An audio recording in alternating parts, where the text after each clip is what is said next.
On today's episode of Where's Brian, we're headed to take a look at an operation that's been around for over 35 years in Ames. The services they provide are available for over 21 hours a day.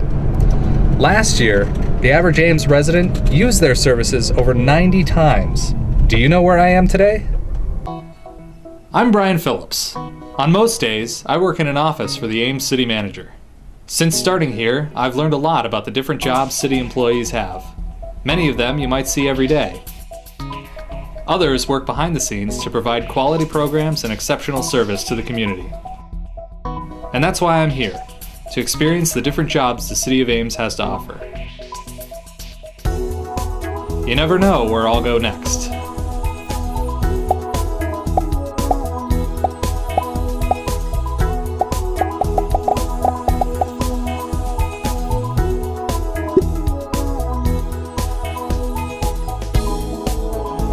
SciRide is the transit system for the City of Ames.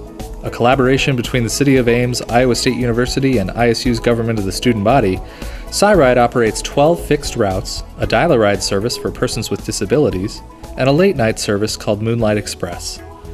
In 2011, a record 5,447,289 passengers rode on SciRide.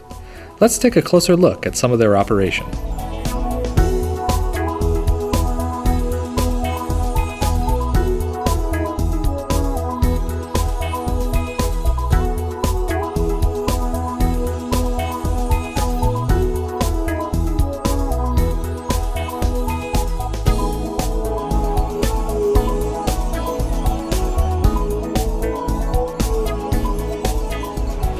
Good morning, Sherry. Hi, Brian. How are you doing? I'm great. Good. Maybe we could start by giving us a little bit of an overview about SciRide. Sure. SciRide is the public transit system in the City of Ames. We provide service for the residents as well as the students at Iowa State. Provide over 5.4 million rides last year, and this year we're thinking about 5.8 million. We've had a pretty good ridership increase this fall.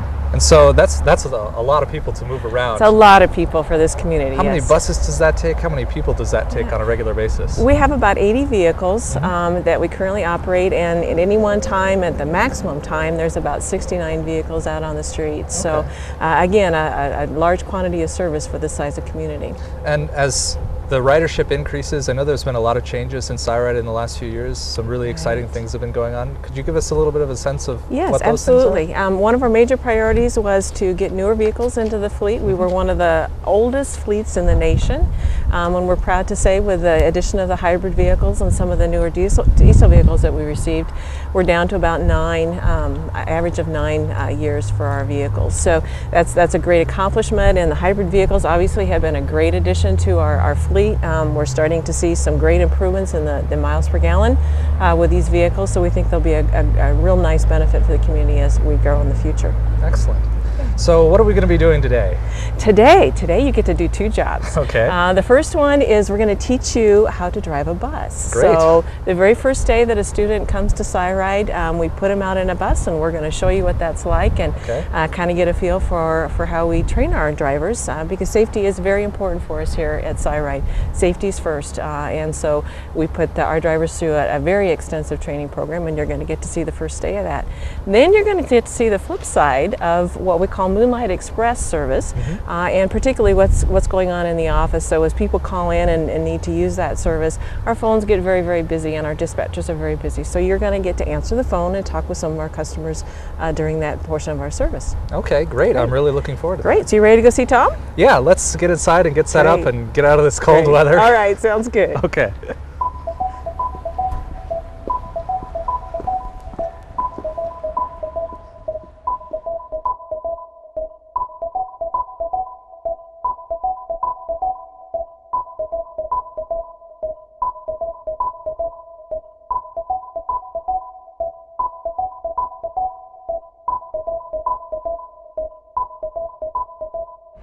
Morning, Tom. Hey, Brian. How are you doing? Doing good. Welcome aboard. I'm looking forward to today's lessons. Okay. Maybe give us a little bit of a sense of what you have to do before you get on the bus and get it ready to go. Okay. Well, the first thing we're going to do, the first priority at SciRide is safety. And to leave on a route safely, we have to do a pre-pull-out check. Okay. So we'll run through that real quick. Great. I've turned on the four-ways, what we're going to do is check all of the lights to make sure all of those work. We want to make sure that the cars are out in traffic and see what we're doing. So we'll do a walk around, check all of those lights. We're going to check the tires to make sure that the tires have adequate pressure. Okay. We're going to look for any damage along the sidewalls, any cuts or gouges, or any signs of wear. We check the tread depth to make sure that we've got enough tread, especially on the front with a steering wheel. Check the lug nuts to make sure that those are tight. And then after we check the lug nuts, we're going to walk along the side of the bus, make sure that we don't have any leaks. We'll check the fuel tank for leaks, the engine compartment for any leaks. We're going to look at the back of the bus to make sure that it's in good condition. The bus should be level. We have an air suspension, and if the bus suspension is damaged, it'll probably lean a little bit. Okay. So Tom, how long have you been at SciRide? I've worked for SciRide for about 20 years. I started here as a driver when I was in college, and when I graduated, I stuck around. Okay. But I've been in my current role about 6 years. Okay. I've done a lot of different things, operations and training. So what are we going to be doing now that we've completed our safety check? Well, now that we've got the pre-pullout check done, we're going to run through a couple turns here in the parking lot. Okay. Are these timed? Is there a record that I need to be aware about? No, there is no record. Okay, so we're just looking Try to not be to safe hit any cones. and not hit any cones. All right. Okay. Well, should we Hop get on the bus?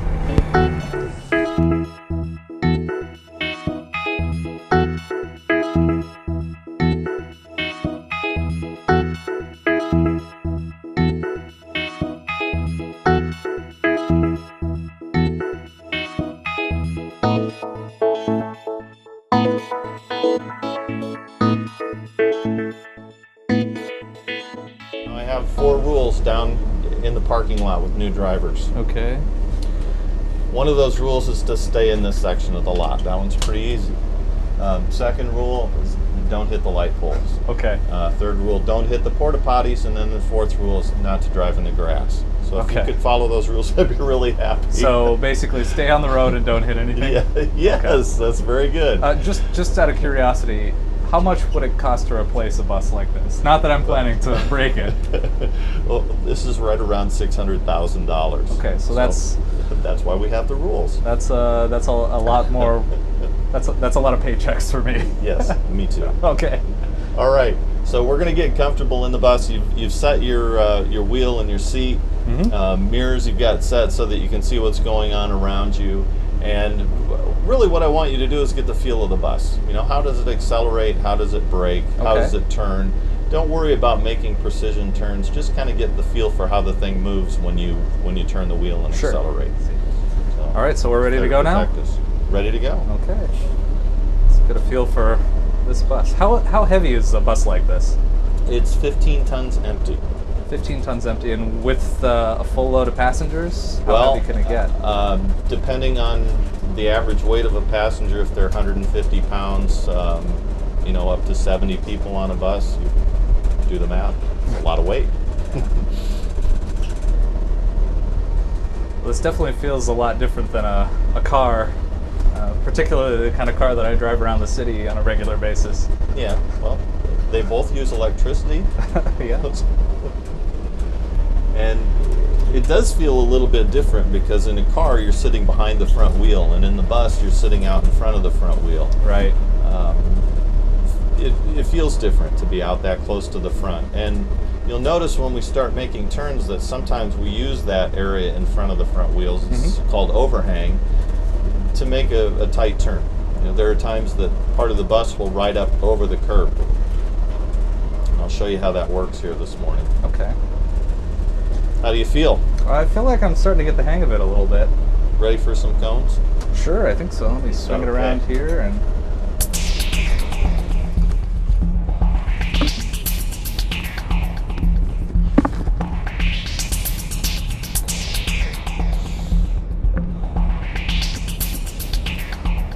All right. So that's our setup? Yeah, why don't I run you through this quick to show you how we'll do it. And this yellow line represents our curb line. So if you can remember from the classroom session, at 100 feet out, we signal to make our turn. Right. This first cone represents that 100-foot mark. So that'll be a good reminder for you. We try to stay about 3 feet from the curb, And at that 100-foot mark, we do move a little bit closer to the curb, depending on the type of turn you're making. Second cone is our 25-foot mark. At the 25-foot mark, what we do is angle out toward this target cone. That's really all that is. So for a setup turn, we're going to angle out, and then we could just about see back down that curb line. The 3 cones represent our corner. The far one represents an extension of that other curb. We're going to bring the bus back.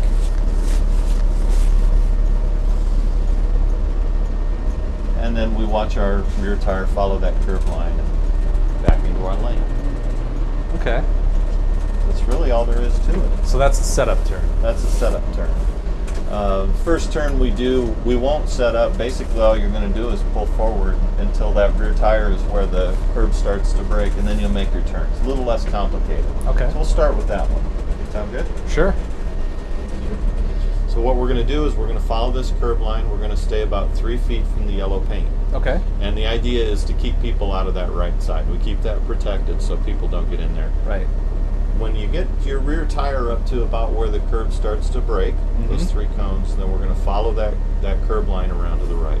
Okay. Sound good? I think so. Okay. We'll give this a shot. The cones are cheap, right? Yes. Okay. So we need to start signaling here. Right. 100 feet, we're going to signal. And as you get closer to the corner, we want to do this turn at about 3 miles an hour, so we slow it way down. You're going to pull straight out into the intersection until you can see that rear tire about where your cones are, and then you crank the wheel to the right.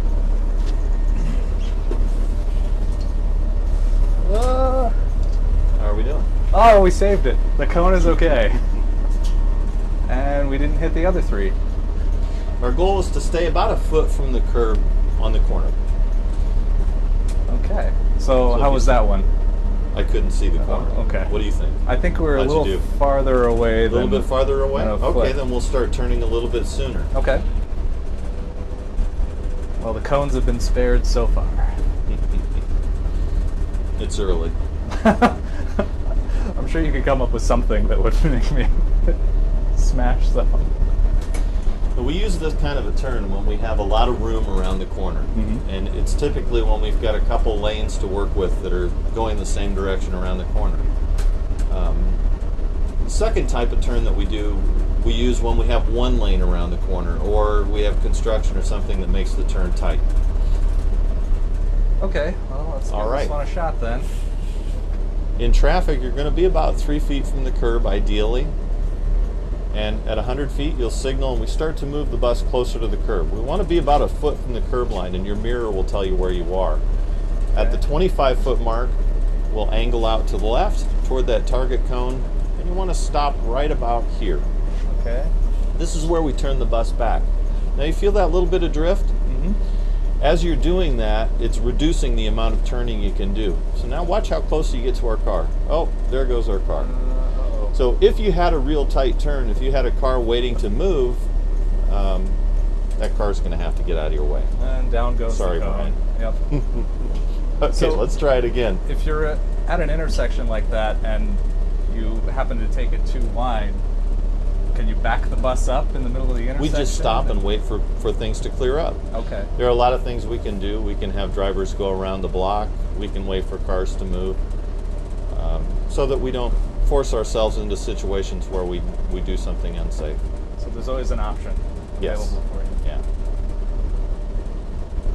All right, so let's give this a shot. Okay, so it's going to be about 3 feet out from the curb. So this time I need to start turning earlier, or I need to not angle as wide? Which You'll start turning a little bit sooner, and if you stop at that point where you turn the wheel, it'll make your turn a little bit easier. So right about here, we'll angle out toward the target. This time, stop the bus and turn the wheel while you're stopped. Okay. See how that affects your turn. All the way over? On a very tight turn, when we're in construction or trying to turn into something that's very narrow, you'll see the buses sometimes have to stop to maneuver. And how are we doing on that corner? Well, we're doing much better on the front end, and it looks like we cleared it just barely on the back. Perfect. There you go. Oh, I touched the cone, but it's still standing. Okay. And to correct for that, if you have to, you can counter steer by turning a little bit to the left, and that'll get you around that curb. Okay. We don't like to hit curbs. Right. Curbs are tough on tires, and buses are tough on curbs. We try to stay away from them.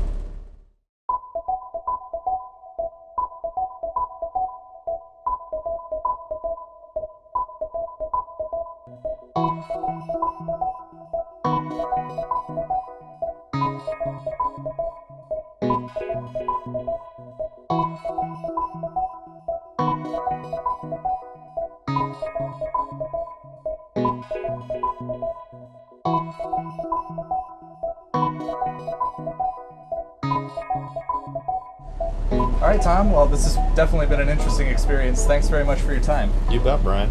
Hope you had a good time. I definitely did. Now that you've graduated from driving, we'll let you see the inside of the organization, where people keep those buses on time. So we'll see you in dispatch tonight. Okay, great. Sounds good.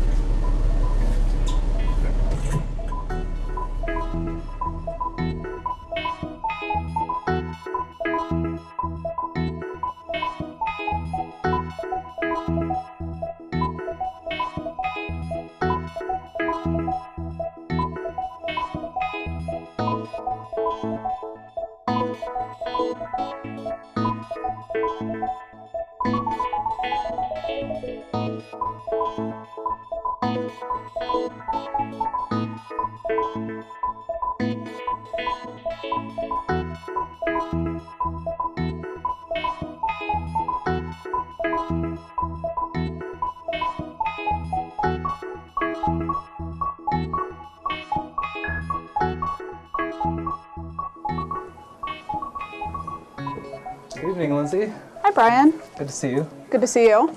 So tell me a little bit about SciRide dispatching. How does it work? How does it work? Well, we do a lot. We kind of are the hub of operations for the for SciRide. So we manage all the buses. We tell the drivers what they need to do, when they need to do it, handle any problems that they might have out on routes. We also answer all of the phone calls. So when people call in, they get us.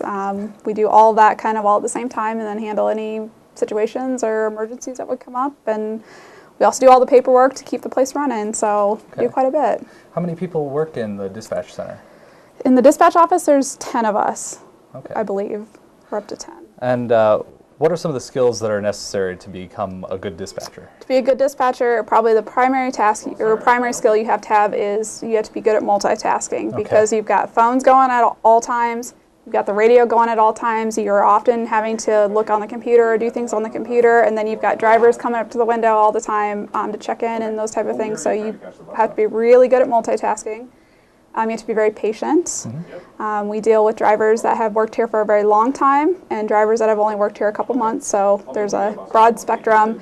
And then also we get a lot of calls. We answer anywhere from, I don't know what the current total of phone calls are a day, but it's in the hundreds, several hundreds. On Moonlight alone, we typically answer 400 or 500 phone calls a night. So patience is a good thing to have too. So how long have you been working in the dispatch center? I have been a dispatcher for 6 years. I've been at SciRide for 8. A dispatch position is an internal promotion, I guess. So you have to drive for at least 6 months before you can become a dispatcher and kind of learn the routes and learn how SciRide operates. And then after that, you can apply to be a dispatcher if we have a position open. So I drove for 2 years, and then I've been in the office for 6 now. I guess that makes sense. So tell us a little bit about the setup tonight. How many routes do we have? How many buses are out there? What's going on right now at 11 o'clock? At 11 o'clock, there are currently 8 buses out there. There are 6 large buses that run on shuttle routes. They're actually scheduled routes. They have endpoints. They're like any other route during the day. We then also have 2 additional routes that cover anything that those other first 6 routes don't cover. The 2 small buses cover and take people where they need to go. We do cover the entire city of Ames, so if anyone calls us from anywhere within the city and going to anywhere in the city, we make sure and get them there or within a couple blocks. Okay. Well, I suppose if you'd like to show me what we're going to be doing tonight, that'd be great. Well, primarily what we do during Moonlight is answer phone calls. We take a lot of phone calls. So answering phone calls. The other thing we do is we do have a radio on. The drivers communicate to us when they have problems. We also have the 2 buses that cover everything that our big routes don't cover. We do have to let the drivers know where to pick people up, where to take them, and when to do that. So we'll have the radio on for that. Okay. So we're going to be working off of this phone here.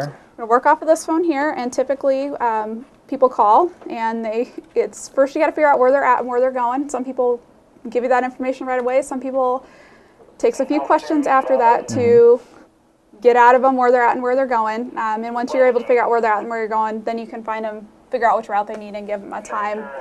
That's probably 99% of the calls that we take on Moonlight. Okay. They're pretty much like that. Good deal. Well, I like that. It sounds pretty simple. Hopefully it'll work out that way for me. It sounds pretty simple. It's not hard. The only hard part is when people don't give us good information, and like they say they're on Lincoln Way, and Lincoln Way is like 10 miles long through town, so it's hard to figure out where people are at, but you just got to play 20 questions. Okay.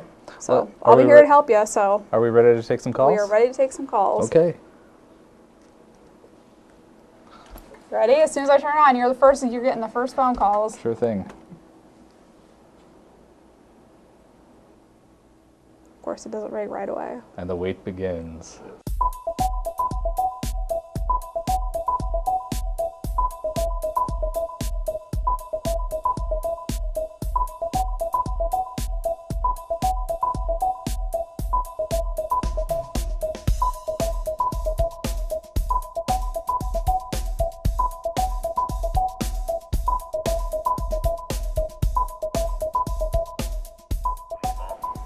Here, you can do this. Oh, okay, what does this involve? He is at the mall, and he wants to know if he has any calls. He does. You Okay. can let him know that you'll have a call from the mall to Schletter Village at 11 o'clock. Do I just say you have a call Yep, from the mall to Schletter Village? at 11 o'clock. Okay.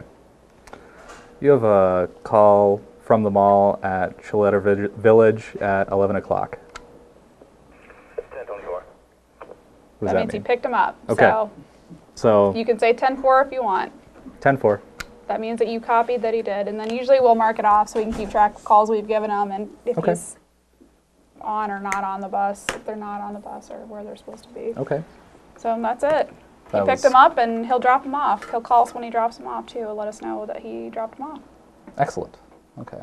So we can keep tabs on him. We don't have fancy GPS or, bus locators like a lot of transit agencies do. Oh.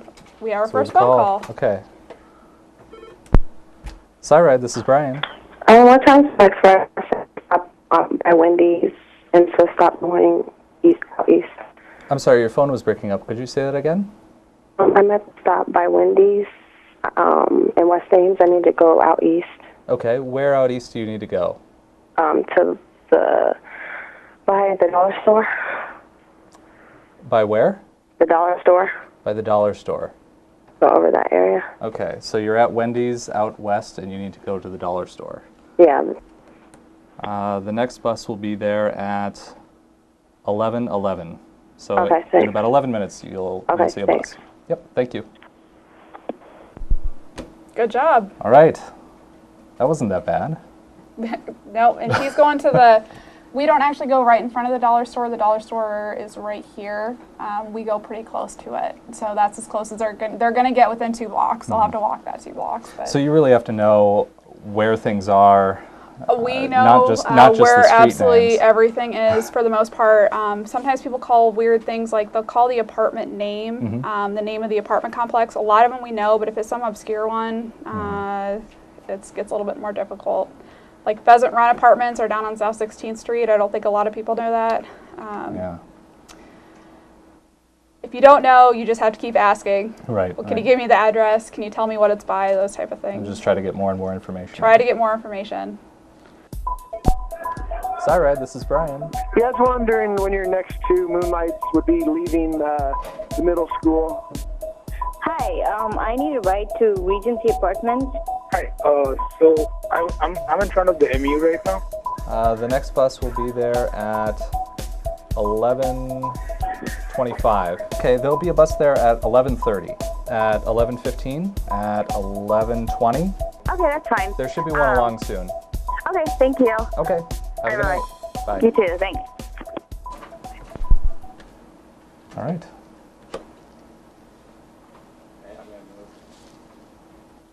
Is it as hard as you thought it was going to be? No, this is way easier than I thought it was going to be, actually. I was a little terrified at first. This is okay. Well, I haven't made you figure out where the routes are or where they go yet by yourself. It helps to have somebody who's kind of an expert in this. So. And the Moonlight runs just on Friday and Saturday nights?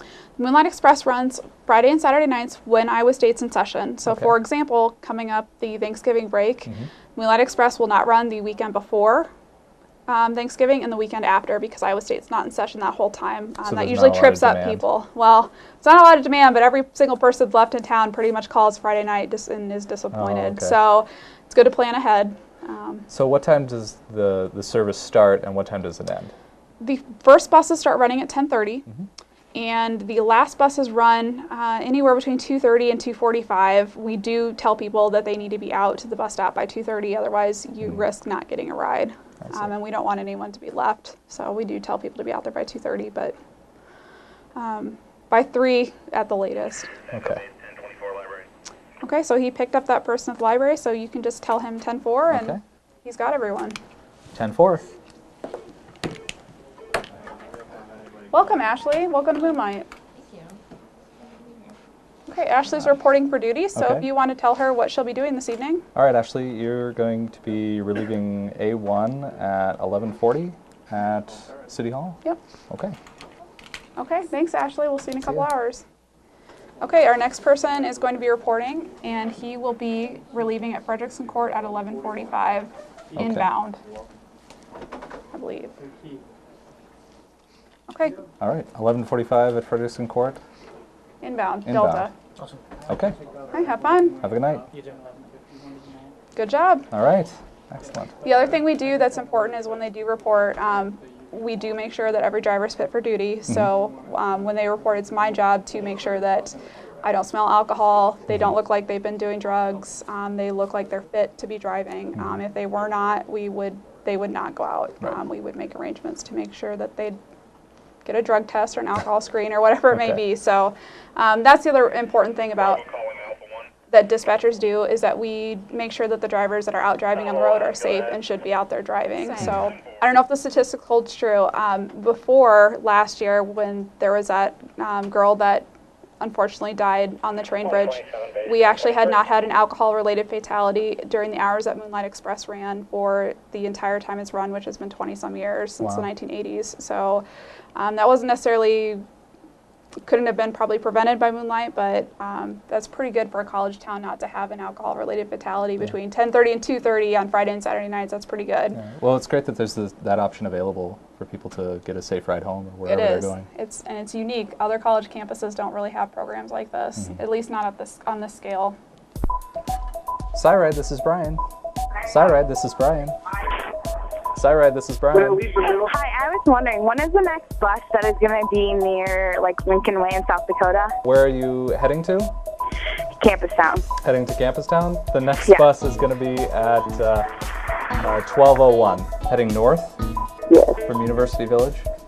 North to where? Where exactly are you heading? Leaving the middle school, going where? Down to Welch. Down to Welch? Yeah. Okay, and is that at the same stop that the red drops off at? Is that at the same stop that the red drops off at? Yeah. Base to Unit 137. 10-4, I have a call from you at 11:30 from the mall going to Friley. I have a pickup for you at the University Village Laundromat. I've got 3 calls for you. All of them are at 11:15. The first one is from Parks Library to the mall. Cyride, this is Brian. Hello? Hey, no. Hey, hello, is this Cyride? This is Cyride. How can I help you? Oh, you guys running the party bus tonight? We're running the Moonlight Shuttle. So you said 25 and 43. Correct. Thank you. Yep, have a good night. Okay, and where are you at right now? No, shut up, dude. Hold on. I'm sorry. We need to go to Oh, where am I at? Yes. So leaving University Plains and heading towards Target. Correct. Okay, thank you. And what number is it? Is it like a Moonlight Shuttle or is it just a normal bus? Yes, it's a Moonlight Shuttle. Okay, thanks. Okay, thank you. Okay, all right, thanks. Thank you. Yep, bye. Another successful call. Oh, we're at, It's my buddy's apartment. Hey, what's your address? Are you by the middle school? Yeah. No, it's like down the street. We're on, Are you at University Plains? Where's that? Okay, are you on Dickinson? Are we on Dickinson? There's like a bus, like glass thing where you can sit and stuff. Yeah, I think that's right. So you're on Dickinson? Yeah. And you need to go to Welch Avenue. Yeah, to the bars. 11:43. It's right now. So okay, we won't catch it. you might not make that one. So What- 12:01. What's the next one? 12:19 is the next one after that. All right, dude. You are awesome. Thank you so much. Okay, you are too. Hey, have an awesome night, okay? You too. All right, bye. Have a good night. Bye. Okay, well, this has been a really interesting experience tonight. I guess it's kind of unique to see the other side of this operation. You have to move a lot of people and keep track of a lot of things at the same time. So that Yes, was you've really been privy exciting. to a unique first-hand experience of what it's like to operate SciRide. Well, thank you very much. I had a great Thank you time. for coming. I'll leave you with this. Feel free to and come I'll be back on my way. any Friday or Saturday night when Iowa State's in session. We're here from 10:30 to 2:30, so anytime you're more than welcome to come back and answer phones. Great. Thanks for everything tonight. Yep. See you later. Yep. See ya. Millions of riders each year rely on SciRide to get them safely to their destinations. And today we got to see how that's done. Be sure to tune in for the next Where's Brian, because you'll never know where I'll go next.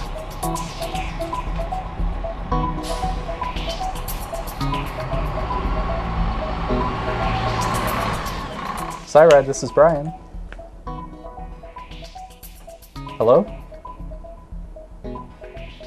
Hello?